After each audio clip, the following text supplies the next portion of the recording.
ಡೆಲ್ಲಿ ಕರೆಸ್ಕೊಂಡು ಏನು ಉದ್ದೇಶ ಸರ್? ನಾನು ದಯಮಾಡಿ ಆ ಮಟ್ಟದ ವಿಷಯ ನಾನು ಮಾತಾಡಲ್ಲ. ಯಾಕಂದರೆ ನಾನು ಅಷ್ಟು ಯಾವುದೇ ಪಕ್ಷದ ಅಧ್ಯಕ್ಷರಲ್ಲ, ಜವಾಬ್ದಾರಿ ಪದಾಧಿಕಾರಿ ಅಲ್ಲ. ಇದೆಲ್ಲ ನಾವು ಹಿರಿಯರಿಗೆ ಬಿಟ್ಟಿದ್ದೀವಿ. ಸಿದ್ದರಾಮಯ್ಯ ಅವರು, ಡಿ ಕೆ ಶಿವಕುಮಾರ್ ಅವರು ನಾನು ಅದರಲ್ಲಿ ಎಂ ಪಿ ಎಲೆಕ್ಷನ್ಸ್ ಬರ್ತಿದೆ ಸರ್. ಈಗ ನೀವು ಎಂ ಪಿ ಎಲೆಕ್ಷನ್ ಬಗ್ಗೆ ಸಿದ್ಧತೆ ಬಗ್ಗೆ ಭಾಳ ದೀರ್ಘವಾದಂಥ ಸಭೆಯನ್ನು ನಡೆಸಿದ್ರು. ಸಿರ್ಜಿವಾಲ್ ಅವರು ಬಂದಿದ್ದರು, ಸಿದ್ದರಾಮಯ್ಯ ಮಾತಾಡೋದು, ಡಿ ಕೆ ಶಿವಕುಮಾರ್ ಮಾತಾಡೋದು, ಮತ್ತೆ 21ಕ್ಕೆ ಬೆಂಗಳೂರಿಗೆ ಮತ್ತೆ ಸಭೆ ಕರೆದಿದ್ದಾರೆ. ನಾವು ಈಗ ಭಾಳ ಗಂಭೀರವಾಗಿದ್ದೀವಿ ಲೋಕಸಭಾ ಚುನಾವಣೆ ಗೆಲ್ಲೋದಕ್ಕೆ. ಎಲ್ಲರೂ ನಾವು ಮೈದಾನಕ್ಕೆ ಇಳಿದು ಈಗ ಪಕ್ಷವನ್ನು ಗೆಲ್ಲಿಸ್ತೀವಿ. ಬೀದರ್ ಲೋಕಸಭಾ ಕ್ಷೇತ್ರದಿಂದ ತಾವು ಕೂಡ ಆಕಾಂಕ್ಷಿ ಅಂತ ಕೇಳಿ. ಹೌದು, ಯಾಕಂದರೆ ನನಗೆ ಲೋಕಸಭೆಗೆ ಹೋಗ್ಬೇಕಂತ ಭಾಳ ದಿವಸಗಳಿಂದ ಆಸೆ ಇದೆ. ಹಿಂದೆ ಹೆಗಡೆಯವರಿದ್ದಾಗನೇ, ನಜೀರ್ ಸಾಹೇಬ್ ಇದ್ದಾಗನೇ ನನಗೆ ರಾಜ್ಯಸಭೆ ಕಳಿಸ್ಬೇಕು ಅಂತ ಮಾತಾಡಿದರು. ಆದರೆ ಅವರಿಬ್ಬರು ಹೋದ್ಮೇಲೆ ಆ ವಿಷಯ ಅಲ್ಲಿಗೆ ಹೋಗಿತ್ತು. ನನಗೆ ರಾಷ್ಟ್ರ ಮಟ್ಟದಲ್ಲಿ ನೀರಿನ ಚಳವಳಿ ಮತ್ತು ಪರಿಸರದ ಚಳವಳಿ, ಕಾರ್ಮಿಕರ ಚಳವಳಿ, ರೈತ ಚಳವಳಿ, ಅನೇಕ ಚಳವಳಿ ಜೊತೆಗೆ ನಾನು ಗುರುತಿಸ್ಕೊಂಡಿದ್ದೀನಿ. ರಾಜ್ಯ ಮಟ್ಟದಲ್ಲಿ ನನಗಿಂತ ನನಗೆ ರಾಷ್ಟ್ರ ಮಟ್ಟದಲ್ಲಿ ನನಗೆ ಕೆಲಸ ಮಾಡಬೇಕು ಅಂತ ಆಸೆ ಇದೆ. ಟಿಕೆಟ್ ಕೇಳ್ತೀನಿ, ಕೊಟ್ಟರು ಸರಿ, ಕೊಡದೇ ಇದ್ದಾರೆ ಸರಿ. ಈ ಬಗ್ಗೆ ಈ ಪಕ್ಷ ಯಾರೇ ಟಿಕೆಟ್ ಕೊಟ್ಟರು ಕೂಡ ಅವ್ರು ಪ್ರಭಾವ ಮಾಡ್ತೀನಿ. ಮೊನ್ನೆ ಮೀಟಿಂಗ್ನಲ್ಲಿ ಏನೋ ಕೆಲವೊಂದಿಷ್ಟು ಜನ ಮಿನಿಸ್ಟರ್ನ ಕಣಕ್ಕಿಳಿಸ್ಬೇಕು ಅಲ್ಲ, ಅದು ವಿಷಯ ನನಗೆ. ತಮ್ಮ ಆಕಾಂಕ್ಷೆ ಬಗ್ಗೆ ಹೇಳ್ಕೊಂಡಿರಾ ಸರ್ ತಮ್ಮ ಮುಖಂಡರ ಹತ್ರ ಏನಾದರೂ? ಸಿದ್ದರಾಮಯ್ಯ ಹತ್ರ ಮಾತಾಡಿದ್ರು, ಪ್ರಸ್ತಾಪ ಮಾಡಿದ್ರು. ಯಾವ ರೀತಿ ಪ್ರತಿಕ್ರಿಯೆ ಅವರಿಂದ ಬಂದಿದೆ ಸರ್? ಇಲ್ಲ, ಇನ್ನೂ ಯಾವುದೂ ಉತ್ತರ ಬಂದಿಲ್ಲ. ಯಾಕಂದರೆ ಅವರು ಜವಾಬ್ದಾರಿ ವ್ಯಕ್ತಿ, ತಕ್ಷಣ ಅವರು ಹೇಳೋಕ್ಕಾಗಲ್ಲ. ಹೈಕಮಾಂಡ್ ಇದೆ, ಮತ್ತು ಈ ಭಾಗದಲ್ಲಿ ಯಾರು ಗೆಲ್ಲಕ್ಕೆ ಸಾಧ್ಯ ಇದೆ ಅನ್ನೋ ಸರ್ವೆ ಮಾಡ್ತಾರೆ ಮತ್ತು ಜನಾಭಿಪ್ರಾಯ ಕೂಡಿರ್ತಾರೆ. ಎಲ್ಲ ನಾಯಕರ ಅಭಿಪ್ರಾಯ ಕೇಳ್ತಾರೆ. ನೀವು ಸದ್ಯ ಏನೋ ಅಂಥದ್ದು ಆಗಿಲ್ಲ, ಬೇಕಾಗಿತ್ತು, ಅದು ಕೊಡ್ತಾ ಇಲ್ಲ. ಇದು ಮತ್ತು ನಮ್ಮ ಅಕ್ಕಿನೇ, ಅದು ನಮಗೆ ಸಿಗಬೇಕಾದಂಥ ಅಕ್ಕಿ. ಇವತ್ತು ಅದೆಲ್ಲ ಅರಿಶಿಣ ಕಲಿಸಿದ್ದಾರೆ ಅಷ್ಟೇ. ನಮ್ಮ ಅಕ್ಕಿಯನ್ನು ನಮಗೆ ಕೈ ಕೊಡ್ತಾ ಇದ್ದಾರೆ. ಸರಿ, ರಾಮ ಮಂದಿರ ಉದ್ಘಾಟನೆ ಕಾರ್ಯಕ್ರಮಕ್ಕೆ ಹೋಗೋದು ಕಾಂಗ್ರೆಸ್ನಲ್ಲೇ ಭಿನ್ನ ನಿಲುವಿದೆ. ಹರಿಯಾಣದ ಸಚಿವರು ಹೇಳ್ತಾರೆ ನಾವು ಹೋಗ್ತೀವಿ ಅಂತ. ವೈಯಕ್ತಿಕವಾಗಿ ಯಾರಿಗೆ ಭಕ್ತಿ ಇದೆ, ಯಾರ ನಂಬಿಕೆ ಇದೆ, ಯಾರಿಗೆ ದರ್ಶನ ಪಡಿಬೇಕಂತಾರೆ ಹೋಗ್ತಾರೆ. ಅದು ತಪ್ಪೇನಿದೆ? ಹೈಕಮಾಂಡ್ ನಿರ್ಧಾರವನ್ನು ಪ್ರಶ್ನೆ ಮಾಡ್ತಾರೆ. ಹೈಕಮಾಂಡ್ ಇದು ವೈಯಕ್ತಿಕ ಬಂಧನ ಹಾಕೋಕ್ಕಾಗೋದಿಲ್ಲ. ಒಂದು ಪಕ್ಷದ ನಿಲುವನ್ನು ತಗೊಂಡಿದ್ದಾರೆ. ಶಂಕರಾಚಾರ್ಯ ಹೋಗದಿದ್ದಾಗ ನಾವು ಹೋಗಬಾರ್ದು ಅನ್ನೋಂಥ ನಿರ್ಣಯ ತಗೊಂಡಿದ್ದಾರೆ.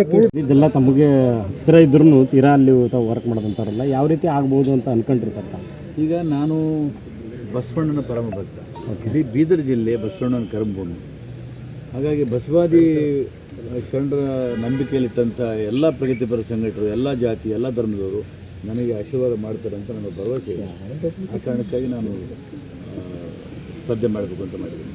ಸರ್, ಈಗ ರಾಮ ಮಂದಿರ ಉದ್ಘಾಟನೆಗೆ ಖರ್ಗೆ ಅವರು, ರಾಹುಲ್ ಗಾಂಧಿ, ಸೋನಿಯಾ ಗಾಂಧಿ ಹೋಗ್ತಾ ಇಲ್ಲ, ಬೈಕೇಟ್ ಮಾಡಿದ್ದಾರೆ. ಈಗ ಶಂಕರಾಚಾರ್ಯಗಳೇ ಹೋಗ್ತಾ ಇಲ್ಲ. ಅದೊಂದು ಧಾರ್ಮಿಕ ಸಭೆ, ರಾಜಕಾರಣಿಗಳದ್ದು ಸಭೆ ಆಗಿಬಿಟ್ಟಿದೆ. ಅದನ್ನು ಪ್ರತಿಭಟಿಸಿ ಶಂಕರಾಚಾರ್ಯಗಳೇ ಇವತ್ತು ನಾಲ್ಕು ಶಂಕರಾಚಾರ್ಯರು. ಇದರ ಬಗ್ಗೆ ಮೋದಿಯವರಿಗೆ ದೊಡ್ಡ ಹಿನ್ನಡೆ ಇದೆ. ಶಂಕರಾಚಾರ್ಯ ಸಭೆಗೆ ಹೋಗಿದ್ದಾಗ ನಾವು ಹೋಗೋದು ಸರಿ ಅನಿಸಲ್ಲ. ಯಾಕಂದ್ರೆ ಅದು ಧಾರ್ಮಿಕ ಸಭೆಗೆ ಶಂಕರಾಚಾರ್ಯ ಹೋಗ್ತಾ ಇಲ್ಲ. ಕಾಂಗ್ರೆಸ್ ಪಕ್ಷದವರು ಕೂಡ ಆ ನಿಟ್ಟಿನಲ್ಲಿ ಹೋಗೋದು ಸರಿ ಅನಿಸಲ್ಲ ಅನ್ನೋದನ್ನು ಕೈ ಬಿಟ್ಟಿದೆ. ಈಗ ಬಿಜೆಪಿ ಸರ್ಕಾರದ ಹೊಸ ಅಭಿಯಾನ ಶುರು ಮಾಡಿದೆ ಸರ್, ಅಂದರೆ ಸ್ಲೀಪಿಂಗ್ ಸರ್ಕಾರ ಅಂತೇಳಿ. ಕ್ಲಿಪ್ಪಿಂಗ್ ಸರ್ಕಾರ,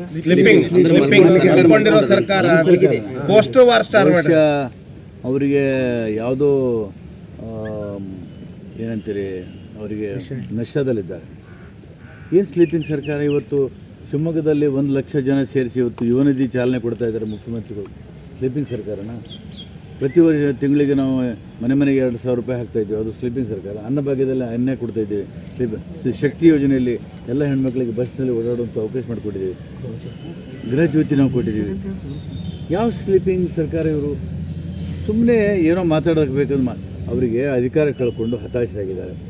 ದಕ್ಷಿಣ ಭಾರತದಲ್ಲಿ ಒಂದು ಮಾತನ್ನು ಹೇಳ್ತೀನಿ, BJPಗೆ ಅವಕಾಶ ಇಲ್ಲ.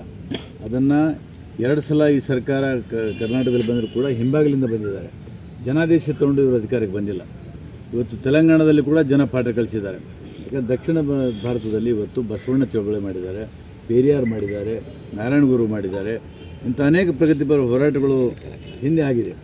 ಆ ಕಾರಣಕ್ಕಾಗಿ BJPಗೆ ಮಾನ್ಯತೆ ದಕ್ಷಿಣ ಭಾರತದಲ್ಲಿ ಸಿಗೋದಿಲ್ಲ. ಸರ್, ಡಿ ಕೆ ಶಿವಕುಮಾರ್ ಹೇಳ್ತಾರೆ ಅವರನ್ನು ವೈಭವೀಕರಿಸ್ತಾ ಇದ್ದಾರೆ. ಇದು ಸರಿನಾ? ಇದು ಕ್ರಿಮಿನಲ್ ಕೇಸ್ಗಳಿದ್ದಾವೆ, ಅವರನ್ನು ವೈಭವೀಕರಿಸ್ತಾ ಇದ್ದಾರೆ. ಇವತ್ತು ನಮ್ಮ ಕಲಬುರಗಿಯಲ್ಲಿ ಏನಾಯಿತು? ಯಾರು ಕ್ರಿಮಿನಲ್ ಕೇಸ್ ಹಾಕೊಂಡಿದ್ರು, ಜೈಲಿಗೆ ಹೋದರು.